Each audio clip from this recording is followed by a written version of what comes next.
Ma'am, இப்போ positive negative blood group இருக்கிற பேரண்ட்ஸ்னால அவங்களுக்கு வர குழந்தைங்களுக்கு ஏதாவது இருக்குமா?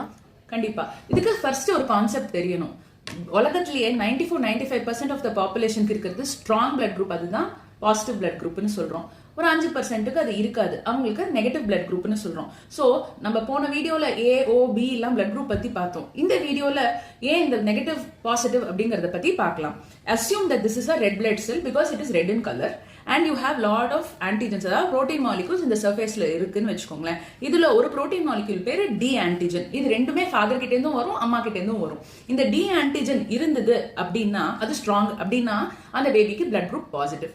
இந்த டி ஆன்டிஜன் இல்ல அப்படின்னா அந்த பேபிக்கு பிளட் குரூப் நெகட்டிவ். இப்போ ஃபாதருக்கு பாசிட்டிவ், அம்மாக்கு நெகட்டிவா இருந்ததுன்னா, பேபி பாசிட்டிவ் பிளட் குரூப்பா இருந்ததுன்னா அந்த பேபிக்கு ஜாண்டிஸ் வர ரிஸ்க் ஜாஸ்தி.